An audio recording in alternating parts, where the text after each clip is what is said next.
Dear student, welcome to the channel physics the knowledge of nature.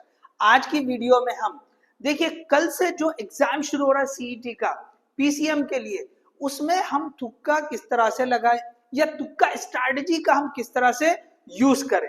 अब देखिए ये जो आपने इसके ऊपर कई सारे वीडियो देखे होंगे, कई सारे वीडियो बने हैं। अब उन सारे वीडियो में कई सारे अलग अलग डिफरेंट मेथड्स बताए हुए हैं। अब उन सबको जो भी हमने मतलब बताया गया है, उन सबको ये समझ ले कि उसमें बेस्ट क्या हो सकता है या आसान या सिंपल वे में हम किस तरह से ये तुक्का हम इस्तेमाल कर सकते हैं या यूज कर सकते हैं। तो इस वीडियो में हम जो है ये देखेंगे कि भाई हमको तुक्का लगाना है तो कब और कैसे लगाएंगे। ओके, हम जो है कब और कैसे लगाएंगे, तो ये जो है हम इस वीडियो में देखेंगे। अब देखिए यहां पर जैसे मैंने बोला कि बहुत सारे वीडियोस हैं, तो अगर आप देखेंगे तो हो सकता है कि भाई कुछ मेथड्स तो डिफिकल्ट भी रहेंगे, तो उतने डिफिकल्ट मेथड से हम तुक्का लगाने का क्या मतलब है। तो सिंपल क्या हो सकता है, देखिए इस वीडियो को अगर आखिर तक देखेंगे तो सारी चीजें क्लियर होगी। बहुत सिंपल मेथड बता रहा हूं, कोई कॉम्प्लिकेशन नहीं, सिंपल मेथड के थ्रू बता रहा हूं। ओके, जो भी आपको जो लगाना है तुक्का, तो सबसे पहले समझे कि तुक्का लगाना है या नहीं है, और लगाना है तो कब लगाएंगे। तो ये सारी क्लियरिटी आपको इस वीडियो में मिलेगी। तो सबसे पहले देखिए कि तुक्का हम लगाए या ना लगाए। तो देखिए जिस एग्जाम में आपको नेगेटिव मार्किंग नहीं है उसमें आप तुक्का लगा सकते हैं। जो भी क्वेश्चंस आपको नहीं बन रहा है बिल्कुल आप उसको तुक्का लगा सकते हैं, लेकिन कंडीशन अच्छे से याद रख ले, जिस एग्जाम में नेगेटिव मार्किंग नहीं है उसमें आप तुक्का यूज करेंगे। क्लियर होगा सबको, नेगेटिव मार्किंग जिस एग्जाम में नहीं है वहां पे हम तुक्का यूज करेंगे। ठीक है, चलो अब आगे बढ़ते हैं। अब देखिए कब हम ये जो है ना, जैसे दो लिखा मैंने कब और कैसे, तो अब कब लगाना चाहिए हमको। तो देखिए सबसे पहले हमको जो क्वेश्चंस करने आते हैं हम पहले वो कंप्लीट कर लें। हमने जो है लास्ट वीडियो बताया था जिसमें हमने किस तरह से पेपर को अटेम्प्ट करना है वो डिस्कस किया था। ठीक है, तो वो वीडियो आप देखें तो उसमें हमने जो राउंड 1, राउंड 2, राउंड 3, फिर राउंड 4, तो राउंड 4 में हमने लिखा था कि हम यहाँ पे तुक्का लगाएंगे। तो राउंड 4 में जाने तक का क्या है, ओके, कि भाई हमने जो भी क्वेश्चंस हमको आते हैं वो सारे क्वेश्चन कर लिए।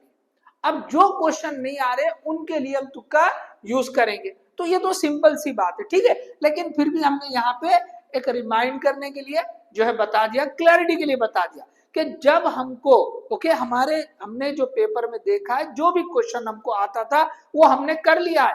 अब जो क्वेश्चन हमें नहीं बन रहा है, हमसे नहीं आ रहा है, तो हम उसको तुक्का लगाएंगे। ठीक है, तो ये जो है हम कब लगाएंगे वो बता दिया मैंने।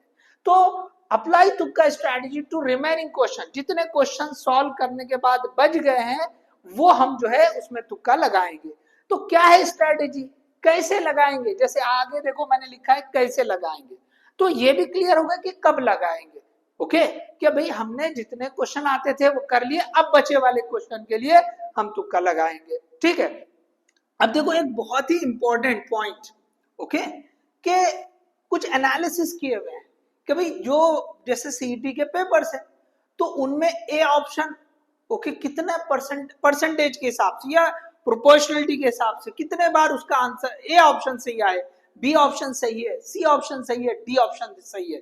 तो इसमें सबसे ज्यादा जो रेशो प्रोपोर्शनलिटी जो बनती है या परसेंटेज अगर देखेंगे तो बी और सी के लिए सबसे ज्यादा आता है, बी और सी के लिए सबसे ज्यादा आता है। ओके, तो मतलब हमको जो है ना तुक्का लगाना है तो ज्यादातर मतलब जो पॉइंट आपको पहला याद रखना है कि भाई बी और सी ये आंसर ज्यादा करेक्ट होने के चांसेस रहते हैं।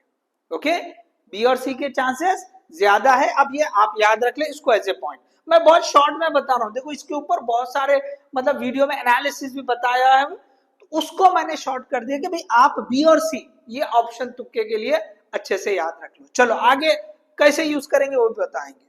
अब उसके बाद जो है ना कुछ रूल्स बताए जाते हैं तुक्का स्ट्रैटेजी के, बहुत सारे मतलब साइंटिफिक मेथड और ऐसे मतलब जो भी है, ओके, कि किस तरह से हम जो है ना साइंटिफिक वे में हम तुक्का लगाए, तो उसके कुछ रूल्स ओके वो डिस्कस किए। तो देखिए रूल्स अगर सारे देखेंगे तो कॉम्प्लिकेशन आएगी। तो सिंपल हमने क्या बोला है कि हमको सिंपल वे में जो है ना या तुक्का लगाना है। तो ये सिंपल वे में क्या है, एक है एलिमिनेशन मेथड। एलिमिनेशन किसका एलिमिनेशन, एक्सट्रीम वैल्यूज का। ओके मतलब सबसे बड़ी वैल्यू और सबसे छोटी वैल्यू, एक्सट्रीम वैल्यूज मतलब सबसे छोटी और सबसे बड़ी वैल्यू, उनको एलिमिनेट करके देखना। दूसरा रूल क्या है, तो सिमिलर टाइप के ऑप्शंस ये चेक करके करना है। तो देखो मैंने इसके लिए जो है ना आपको यहाँ पे कुछ एग्जाम्पल दिए। अब यहाँ पे मैंने टाइम सेव करने के हिसाब से मैंने एक क्वेश्चन लेके नहीं, मैंने उनके ऑप्शन लिख दिए सिंपल समझने के लिए। मैंने जो है ना यहाँ ऑप्शन बना दिए। ओके ऑप्शन मैंने बनाए। अब देखिए पहले वाला देखते हैं, elimination of extreme values. Suppose आपके पास ये ऑप्शन दे रखे हैं, तो इसमें से आप देखो कि भाई सबसे छोटी वैल्यू कौन सी है और बड़ी वैल्यू कौन सी है, इसको हटा दो। तो ये भी हटा दिया हमने, ये भी हटा दिया। अब इन दोनों में से एक आंसर होगा, सी और डी में से। तो सी और डी में अगर इस तरह का आएगा तो हमारे लिए एक रूल बहुत इंपॉर्टेंट है, एक ये पॉइंट कि भाई बी और सी के ज्यादा चांसेस होते हैं। तो भाई यहाँ तो बी तो हट गया था, अब सी और डी में डी सी तो बचा है जिसके चांसेस ज्यादा होते हैं। तो हम क्या करेंगे, ये सी वाले को हम करेक्ट ऑप्शन मान लेंगे, हम तुक्का इस पे लगाएंगे। ओके तुक्का इस पे लगाएंगे। तो देखो ये जो सारी चीजें है ना, ये जो पुराने पेपर्स है ना उनके एनालिसिस के बेसिस पर है। हो सकता मतलब जो है बहुत ज्यादा ये सही भी हो जाए, कभी हो सकता है भी गलत भी हो जाए, लेकिन ज्यादा चांसेस जो है ना जो एनालिसिस किया उनके बेसिस पर बता रहे हैं। तो यहाँ पे क्या होगा कि ये सी ऑप्शन आप इस पे तुक्का लगाएंगे। तो मोस्टली ऐसा देखा गया, जैसे 2024 के भी कुछ क्वेश्चंस को लेके कुछ वीडियोस में बताया गया, तो आपको करेक्ट ऑप्शन इस तरह से मिल जाएगा। तो हम ये कोशिश करें कि भाई अगर जो ऑप्शन एलिमिनेशन के बाद बच जा रहे हैं तो इनमें से कोई एक बच रहा है तो वही चूज करना आपने। ओके इनमें से कोई एक बचेगा तो वही चूज करना है। अब देखिए दूसरा एक ऑप्शन, यहाँ पे देखो थोड़ा सा, यहाँ पे थोड़ा डिफिकल्टी बढ़ा रहा हूं। यहाँ पे ऑप्शन में 10, 23, 14 और यहाँ पे 71। तो अब आपने क्या किया भाई, ये सबसे छोटी वैल्यू और ये सबसे बड़ी वैल्यू। अब क्या हो गया भाई, बी और सी में तो हमको चूज करना था, वो दोनों ही बच गए, समझ में आ रहा है। तो यहाँ पे आपको चांस लेना पड़ेगा भाई, इन दोनों में से एक आंसर करेक्ट होने के बहुत ज्यादा चांसेस है। सो यहाँ पे आपको चांस लेना पड़ेगा कि भाई जो बी भी हो सकता है इसमें, सी भी हो सकता है। तो अगर जिसने इस स्ट्रैटेजी के हिसाब से किसी ने बी को फॉलो किया, किसी ने सी को फॉलो किया, हो सकता है भाई किसी के आंसर रॉन्ग हो जाए, किसी के आंसर सही भी हो जाए। तो इस तरह कभी इस तरह की भी कॉम्प्लिकेशन हो सकती है। तो यहाँ पे जैसे हम तुक्का लगा रहे हैं, अंदाजे पे कर रहे हैं, तो इस तरह की सिचुएशन में आपको अंदाजे पर दोनों में से कोई एक चूज कर लेना पड़ेगा। तो यहाँ पे आपकी किस्मत है कि करेक्ट हो भी सकता, नहीं भी हो सकता है। ठीक है, आपने बी चूज किया तो सी करेक्ट हुआ होगा, तो आपका जो आंसर रॉन्ग हो सकता है। तो यहाँ पे इस तरह की सिचुएशन में आपको भाई अंदाजे से कर लेना है। ठीक है, अब बी या सी पे किसी पे भी आप तुक्का लगा सकते हैं। एक और सिचुएशन ऐसी भी हो सकती है, देखो सारे पॉजिटिव एक आध निगेटिव, मतलब थोड़ा सा हटके आंसर। यहाँ पे मैंने न्यूमेरिकल वैल्यूज लेके रखे हैं समझाने के लिए, मतलब ये तीनों पॉजिटिव एक जैसे वैल्यू को बोल सकते हैं, और ये जो दूसरा है ना निगेटिव जरा हटके है। तो पहले जो सबसे हटके है ना उसको एलिमिनेट कर दो, हटा दो उसको। अगर कोई एक ऑप्शन सबसे हटके है आप उसको एलिमिनेट कर दो। अब क्या है, ये तीन में से आपने क्या करना है, जो एक्सट्रीम है उसको हटा दो। तो ये एक्सट्रीम है और ये भी एक्सट्रीम है, बचा क्या सी, तो इस पे हम तुक्का लगा देंगे। ओके इस पे हम क्या करेंगे, इस पे तुक्का लगा देंगे। ठीक है, अब यहाँ पे जैसे बी के लिए भी चलो ये इसमें मैं इस पे लगा देता हूँ, तो बताने के लिए बोल रहा हूँ। ठीक है, तो यहाँ पे क्या करेंगे हम, ये सी पे तुक्का लगा देंगे। बी तो एलिमिनेट हो गया है, तो हमारे इसमें से क्या बचा, सी बचा, सी पे तुक्का लगा देंगे। तो ये जो है एलिमिनेशन मेथड है। ओके देखिए आराम से देखे वीडियो को, 1 से 2 बार देखे समझे। देखिए इससे अगर आपके 2-3 क्वेश्चन भी आपके करेक्ट हो गए, 2-3 मार्क्स बढ़ गए, तो कम से कम 4-5 परसेंटाइल का फर्क पड़ सकता है। ये जो वीडियो है वो सबके लिए, जिन्होंने बहुत कम पढ़ा है, ओके नहीं पढ़ा है, या बहुत अच्छी स्टडी की है। तो देखो हर जगह हर लेवल पर अगर जिसने बहुत अच्छी स्टडी की उसको 2 क्वेश्चन भी अगर इससे मिल गए तो 2 मार्क की वजह से उसका परसेंटाइल में फर्क आ जाएगा और उसका जो रैंक है उसमें भी बहुत फर्क हो जाएगा, और उसकी वजह से उसको बेहतर ओके और भी अच्छा कॉलेज मिलने के चांसेस रहेंगे। तो ये जो है समझ ले।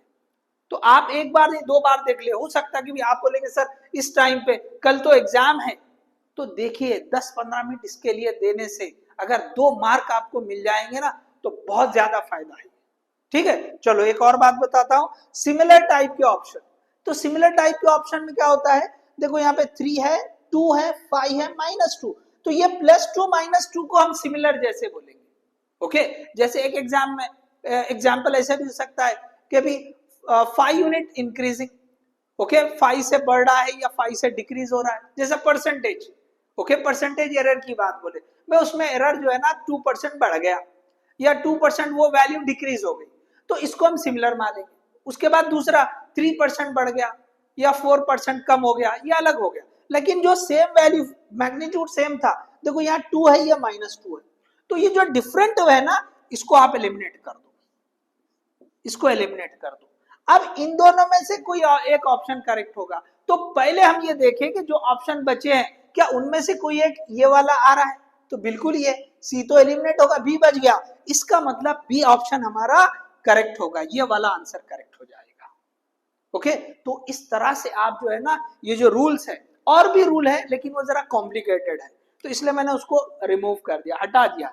और इसमें जो है ना, देखो यहाँ पे मैंने खाली ऑप्शन लिखा, क्यों, तो भाई हम तो तुक्का लगा रहे, तो क्वेश्चन क्या पढ़ना है, ओके, क्वेश्चन पढ़ने की जरूरत ही नहीं है, ओके, क्वेश्चन पढ़ने की जरूरत ही नहीं है। हाँ, एक आध कोई क्वेश्चन ऐसा होता है यूनिट के हिसाब से, जो यूनिट आपको जो है ना क्वेश्चन में देता है, ज्यादातर आंसर उसी यूनिट में आता है, ऐसा हो सकता है, तो उसके लिए थोड़ा सा आप देख सकते हैं। अदरवाइज इन जनरल मैं जो ये दो मेथड आपको बताए हैं, ओके, एलिमिनेशन के लिए, और ये जो आपको इंपॉर्टेंट पॉइंट बोला वो याद रखना है, तो उनके लिए आपको क्वेश्चन रीड करने की जरूरत नहीं, जो क्वेश्चन बचे हैं बस ऐसे ऑप्शन को देखो, एलिमिनेट करो, तुक्का लगा दो, ठीक है, तुक्का लगा दो। नहीं समझ में आ रहा तो फिर देखो, ओके, ये जो इससे भी समझ में नहीं आ रहा तो एक आखिरी तरीका और एक बताता हूं, उसमें थोड़ा सा कम फायदा होगा लेकिन फायदा तो होगा, ठीक है। चलो, अब आपको जो है ना ये सिमिलर टाइप का भी रूल बता दिया। एक और रूल होता है, जैसा ट्रिक समझ ले कि भाई आपको जो है ना कुछ क्वेश्चन में ऐसा लिखा आता है ऑल ऑफ दिस, या कुछ क्वेश्चन में नन ऑफ दिस आता है, तो देखो नन ऑफ दिस में हर एक ऊपर के जो 3 ऑप्शन रहते हैं ना, वो सबके सब रॉन्ग होना पड़ता है, तभी ये ऑप्शन सही होगा, तो ये जो पॉसिबिलिटी है ना थोड़ी कम होती है, तो आपने जो है ना ये वाले को सिलेक्ट नहीं करना, ओके, इसको आपने रॉन्ग ही मानना, इसको क्या मानना आपने, रॉन्ग ही, बहुत कम परसेंट चांस होता है कि ये आंसर सही हो, इसकी पॉसिबिलिटी बहुत कम होती है, लेस पॉसिबिलिटी, करेक्ट होने की बहुत कम पॉसिबिलिटी होती है, पॉसिबिलिटी, लेकिन जो ऑल ऑफ दिस होता है ना, तो ये वाले की पॉसिबिलिटी ज्यादा होती है। बहुत सारे क्वेश्चन में जब ऑल ऑफ दिस आता है ना, तो उसमें जो है ना बहुत बार ये होता है कि आंसर यही सही होता है। सो यहाँ पे okay, having high probability, having high probability,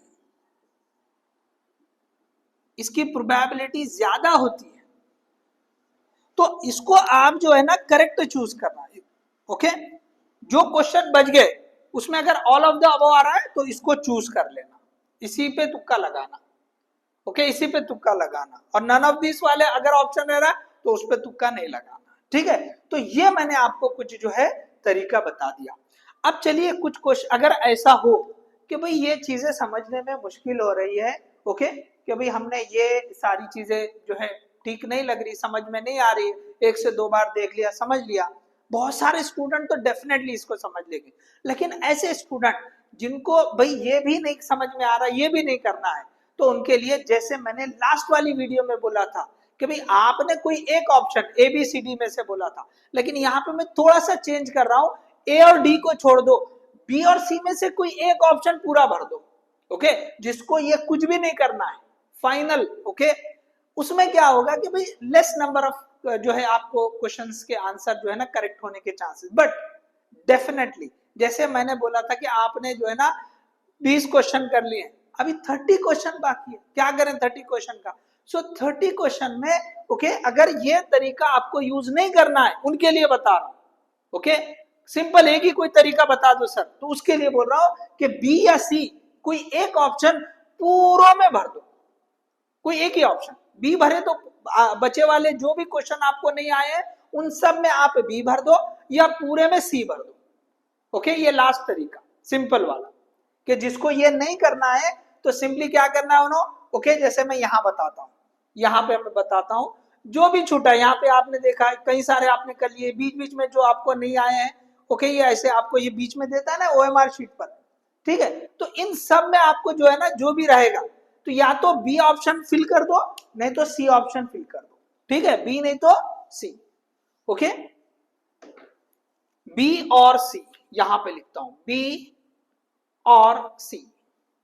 जिसको ये कुछ भी नहीं करना है तो उन्होंने सिंपल क्या करना, जो भी क्वेश्चन बच गए हैं उसमें, ओके, सारे ऑप्शन के लिए या तो बी चूज कर लो, नहीं तो फिर सी जो है आप चूज करो, ठीक है।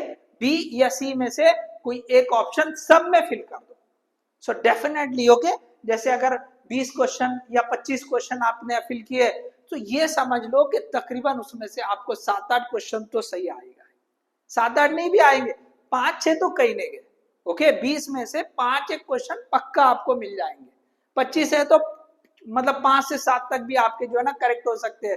तो सोचे आपको बचे वाले क्वेश्चन में कुछ भी नहीं आता, लेकिन फिर भी आपने 5 से 7 मार्क गेन कर लिए, तो सोचिए आपका परसेंटाइल में कितना फर्क आएगा, आपके जो है रैंक में कितना फर्क आएगा। सो ये जो है हमने तुक्का स्ट्रैटेजी के ऊपर कि भाई तुक्का कब और कैसे लगाए, एक जो है एक सिंपल आपको जैसे स्टूडेंट को एक सपोर्ट हो जाए उसके लिए हमने ये वीडियो बनाया है, ओके। सो होप आपको ये समझ में आ गया होगा, आप इससे बेनिफिट लेंगे, okay. So all the best, thank you.